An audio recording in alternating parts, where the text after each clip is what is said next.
Study with PR में आप सभी लोगों का मोस्ट वेलकम है। तो आज की इस वीडियो में हम SSC GD GS 2.0 practice set number 2 का रिवीजन करेंगे।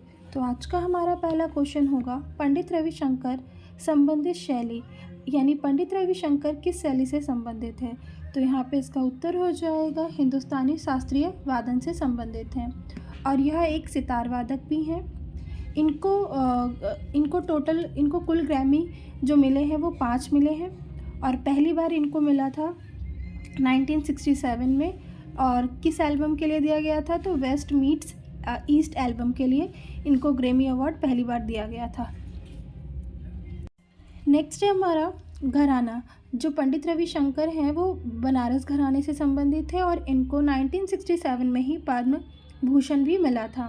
संगीत नाटक अकादमी इनको 1962 में दिया गया था और 1981 में इनको पद्म विभूषण दिया गया था और 1999 में इनको भारत रत्न दिया गया था।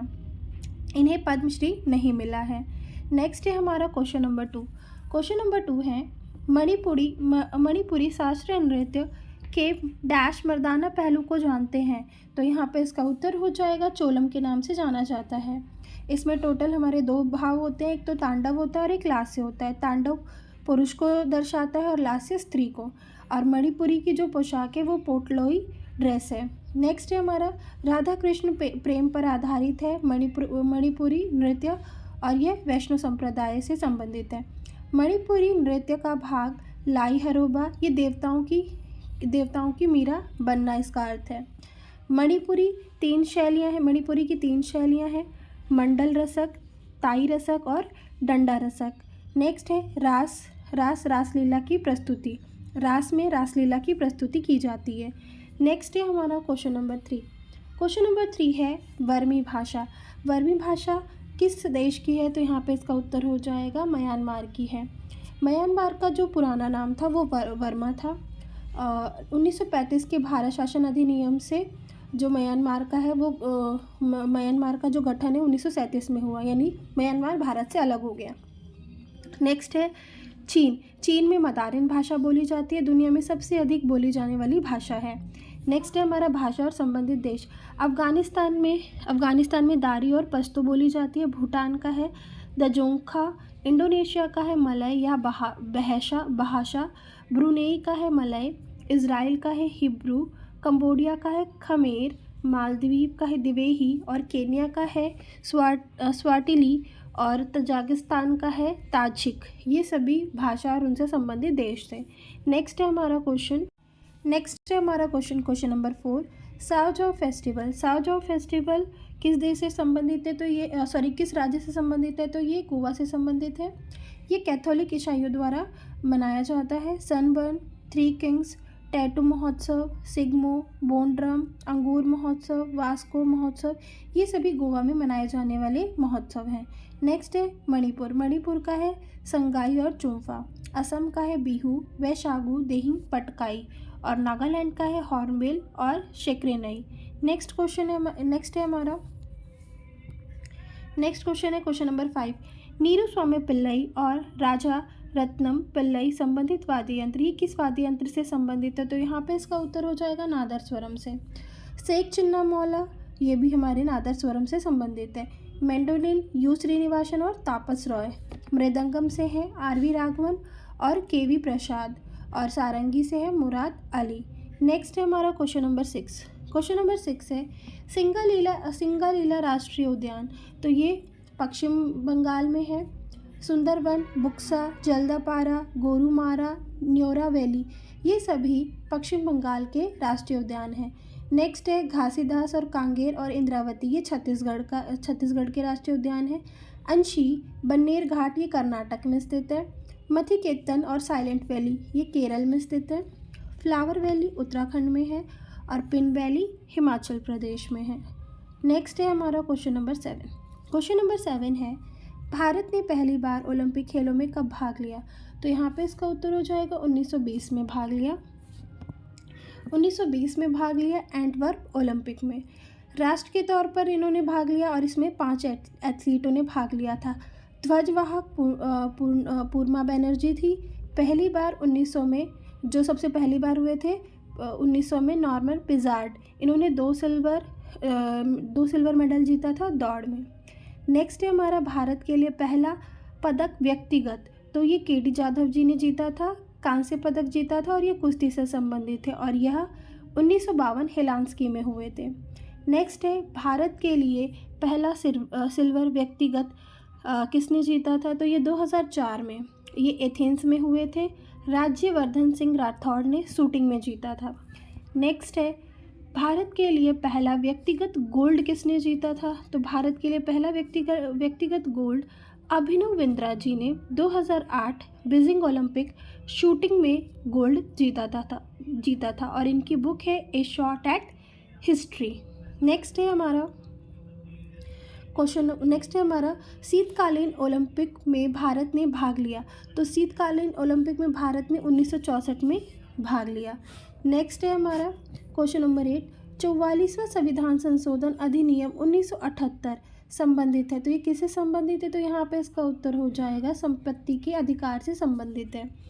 आर्टिकल 31 एवं 19(1)(f) को हटा दिया गया है।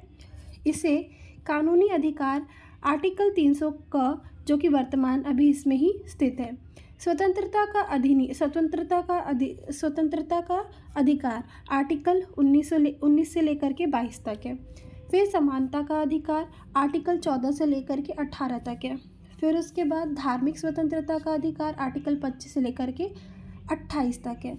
नेक्स्ट है हमारा क्वेश्चन नंबर 9, आर्टिकल बालात श्रम को प्रतिष्ठित करता है, तो यहाँ पे इसका उत्तर हो जाएगा आर्टिकल 23। आर्टिकल 23 बालात श्रम को प्रतिषेध करता है। कुछ दशाओं में गिरफ्तारी से संरक्षण आर्टिकल 22 के तहत। प्राण एवं दैहिक स्वतंत्रता या फिर मनपसंद खाना, मनपसंद शादी, विदेश घूमने का अधिकारी आर्टिकल 21 में है। अपराध दोष सिद्धि आर्टिकल 20। 14 वर्ष से कम से बच्चों को कारखाने में नियोजन प्रतिषेध आर्टिकल 24 के तहत। नेक्स्ट है हमारा क्वेश्चन नंबर 10। क्वेश्चन नंबर 10 है मौर्य वंश अंतिम सम्राट, तो मौर्य वंश का अंतिम सम्राट कौन है, तो यहाँ पे इसका उत्तर हो जाएगा बृहदत्त। बृहदत्त मौर्य वंश का अंतिम सम्राट है और मगध का भी अंतिम शासक है। 322 से लेकर के 185 BC तक इन्होंने शासनकाल किया और जो चंद्रगुप्त मौर्य है उनका जो शासनकाल रहा है वो 322 से लेकर के जो मौर्य वंश का शासनकाल रहा है वो 322 से लेकर के 185 BC तक रहा है, जिसमें से चंद्रगुप्त मौर्य ने 322 से लेकर के 298 BC तक शासन किया। उसके बाद बिंदुसार ने 298 से लेकर के 273 BC तक शासन किया। फिर उसके बाद अशोक ने 269 से लेकर के 232 यानी 232 BC तक शासन किया और उसके बाद बृहदत्त। नेक्स्ट है यहाँ पे मगध साम्राज्य पे चार वंशों ने अपना शासन किया और मगध साम्राज्य यूपी बिहार में स्थित है और इसके जो संस्थापक रहे हैं, सबसे पहले यहाँ पर हर्यक वंश रहा है, इसके संस्थापक बिंबिसार है। फिर उसके बाद शिशुनाग इसके संस्थापक है। फिर उसके बाद नंद वंश के जो संस्थापक है वो महापद्म नंद है। फिर उसके बाद मौर्य वंश चंद्रगुप्त मौर्य, तो इसकी छोटी सी ट्रिक है, हंसना मना है। नेक्स्ट क्वेश्चन है हमारा क्वेश्चन नंबर 11। मेवाड़ के महाराणा कौन डैश थे, तो जिन्होंने संगीत राज नामक पुस्तक की रचना की, तो यहाँ पे इसका उत्तर हो जाएगा महाराणा कुंभा। इनका जो वंश था ये सिसोदिया वंश के थे और इनका जो शासनकाल रहा है वो 1433 से लेकर के 1468 तक रहा है। इनका उपनाम महाराणा कुंभकर्ण रहा है और इनके निर्माण कार्य यानी इन्होंने किन किन चीज़ों का निर्माण कराया है, तो विजय स्तंभ का इन्होंने निर्माण कराया है। इसकी ऊंचाई 3719 मीटर है और फीट में 122 फीट है। इसका उपनाम भारतीय मूर्ति कला का विश्वकोश या फिर हिंदू देवी देवताओं का अजयाबधर है, मतलब विजय स्तंभ का जो उपनाम है। नेक्स्ट है कुल्लभगढ़ का किला, इसको दूसरी लंबी दीवार भी कहा जाता है। नेक्स्ट है क्वेश्चन नंबर 12 है 1784 में एशियाटिक सोसाइटी ऑफ बंगाल की स्थापना किसके द्वारा की गई, तो यहाँ पे इसका उत्तर हो जाएगा विलियम जोन्स के द्वारा की गई थी। 1789 में अभिज्ञान शाकुंतलम का ट्रांसलेशन किया गया इन्हीं के द्वारा, विलियम जोन्स के द्वारा किया गया। और जो अभिज्ञान शाकुंतलम के जो लेखक थे वो कालिदास जी की कृति है। नेक्स्ट है हमारा यहाँ पर 1784 में एशियाटिक सोसाइटी की स्थापना हुई। फिर 1825 में द एशियाटिक सोसाइटी की स्थापना हुई। फिर 1832 में the Asiatic Society of Bengal की स्थापना हुई। फिर 1936 में the Royal Asiatic Society of Bengal की स्थापना हुई। नेक्स्ट है यहाँ पे हमारा क्वेश्चन नंबर 13। क्वेश्चन नंबर 13 है झारखंड का सबसे ऊंचा शिखर कौन सा है? तो यहाँ पे इसका उत्तर हो जाएगा पारसनाथ। छोटा नागपुर की सबसे ऊंची चोटी भी यही है। नंदा देवी जो कि उत्तराखंड में स्थित है और इसकी जो ऊंचाई है वो 7,816 मीटर है। कंचनजंगा जो कि सिक्किम में स्थित है, इसकी जो ऊंचाई है वो 8,586 मीटर है। कांगोटो ये अरुणाचल प्रदेश में स्थित है, इसकी लगभग ऊंचाई 7,000 मीटर है। गुरु शिखर जो कि राजस्थान में स्थित है, इसकी जो ऊंचाई है वो 1722 मीटर है।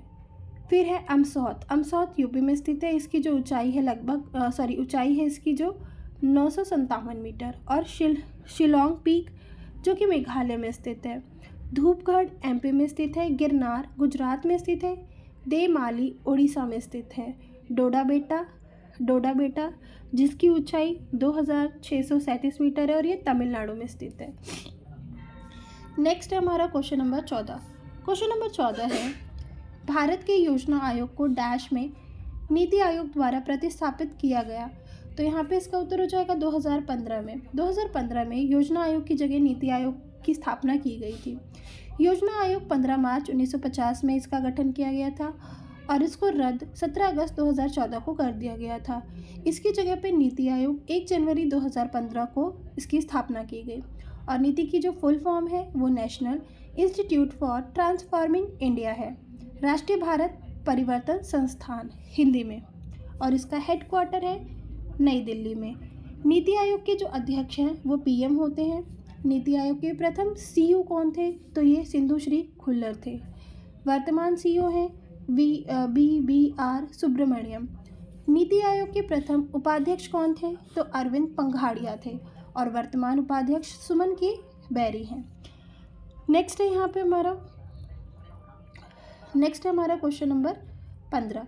क्वेश्चन नंबर 15 है 2011 की जनगणना के अनुसार भारत की अनुमानित साक्षरता दर कितनी है? तो यहाँ पे इसका उत्तर हो जाएगा 74.04% है। 74.04% भारत की साक्षरता दर है। मेल यानी जो पुरुष है उनकी जो साक्षरता दर है वो 82.14% है और जो महिला साक्षरता दर है वो 65.46% है। सबसे कम साक्षरता बिहार में है जो कि 61.8% है। फिर उसके बाद अरुणाचल प्रदेश में है 65.4%। फिर उसके बाद केरल में 93.91% साक्षरता दर है। सबसे अधिक साक्षरता दर केरल राज्य में स्थित है और केरल राज्य में ही है। फिर दूसरे नंबर पर आता है मिज़ोरम की जो साक्षरता दर है वो 91.58% है। और यूनियन टेरिटरी में लक्षद्वीप की साक्षरता दर है 92.28%। फिर उसके बाद हमारी जो साक्षरता है वो 89.68 करोड़ साक्षर लोग यहाँ पर स्थित है भारत में। नेक्स्ट है हमारा क्वेश्चन नंबर 16। क्वेश्चन नंबर 16 है जी के मान की खोज किसके द्वारा की गई? तो यहाँ पे इसका उत्तर हो जाएगा हेनरी कैवेंडिश के द्वारा जी के मान की खोज की गई थी। 1798 में की गई थी और इसकी वैल्यू 6.67 × 10⁻⁻11 है। जी का अर्थ होता है ग्रेविटेशनल कांस्टेंट, सार्वत्रिक गुरुत्वाकर्षण नियतांक। मैरी क्यूरी ने 2 बार नोबेल प्राइज़ जीता था, एक 1903 में और एक 1911 में। 1903 में इनको फिजिक्स के लिए नोबेल प्राइज़ दिया गया था और 1911 में केमिस्ट्री के लिए दिया गया था। क्वेश्चन नंबर 17 है जीवाणु जनित रोग। तो जीवाणु जनित रोग है कुष्ठ रोग। त्वचा सफ़ेद हो जाती है इसमें। जीवाणु जनित और भी रोग है जैसे diphtheria, plague, pneumonia, gonorrhoea, syphilis, tetanus, हैजा, टाइफाइड, टीबी, ये सभी जीवाणु जनित रोग है। इबोला इबोला विषाणु के द्वारा होता है। मलेरिया प्रोटोजोआ मादा मच्छर एनोफिलीज मच्छर के काटने से होता है। फिर है जलातक, यानी इसको रेबीज़ कहा जाता है। इसको हाइड्रोफोबिया कहा जाता है, इसमें पानी से डर लगता है। नेक्स्ट है हमारा क्वेश्चन नंबर 18। क्वेश्चन नंबर 18 है hello UPI launch. Hello UPI launch किसके द्वारा किया गया? तो ये भारत के द्वारा किया गया है। एनपीसीआई, इसकी जो फुल फॉर्म है national payment corporation of India, इसकी स्थापना 2008 में की गई थी और इसका एक्ट 2007 में आया था। एनपीसीआई सितंबर 2023 में उन्होंने यूपीआई लाइट एक्स को लॉन्च किया था। नेक्स्ट है फिर हमारा यूनिफाइड पेमेंट इंटरफेस, ये 2016 में इसको लॉन्च किया गया था। और hello UPI plus Bharat connect NPCI bill pay, तो हेलो ऐप और भारत कनेक्ट ये एनपीआई बिल पे से कनेक्ट हुए हैं। नेक्स्ट है हमारा यहाँ पे क्वेश्चन नंबर 19 है। 3 सितंबर को सनातन धर्म दिवस घोषित किया गया, तो किसके द्वारा किया गया? तो अमेरिका के द्वारा किया गया। जॉर्जिया ने अक्टूबर को हिंदू विरासत माह घोषित किया है। नेक्स्ट है हमारा क्वेश्चन नंबर 20। क्वेश्चन नंबर 20 है पीएम मोदी ने कहा केंद्रीय जनजातीय विश्वविद्यालय स्थापित करने की घोषणा की, तो यहाँ पे इसका उत्तर हो जाएगा तेलंगाना में। रामागुंडम एनटीपीसी परियोजना लॉन्च तेलंगाना में हुई है। विद्यार्थियों के लिए सीएम नाश्ता परियोजना, ये भी तेलंगाना में इसको लॉन्च किया गया। होमवर्क क्वेश्चन है हमारा, पीएम नरेंद्र मोदी ने सेमिकॉन इंडिया 2023 का उद्घाटन कहाँ किया है? तो यहाँ पे इसका उत्तर हो जाएगा गुजरात के गांधीनगर में इसका उद्घाटन किया है। तो आई होप आपको आज की रिवीजन सीरीज़ पसंद आई हो। आज का ये हमारा प्रैक्टिस सेट नंबर 2 था, और अगर आपको ये रिवीजन पसंद आया तो अपना फीडबैक हमें कमेंट के माध्यम से ज़रूर दें, और स्टडी विद पीआर चैनल को सब्सक्राइब करें। और इसके पीडीएफ के लिए आपको हमारा Telegram channel study with PR join करना होगा। अगर आप इसके क्वेश्चन की क्विज़ भी लगाना चाहते हैं इस प्रैक्टिस सेट के, तो आपको हमारा टेलीग्राम चैनल ही ज्वाइन करना होगा। Thank you.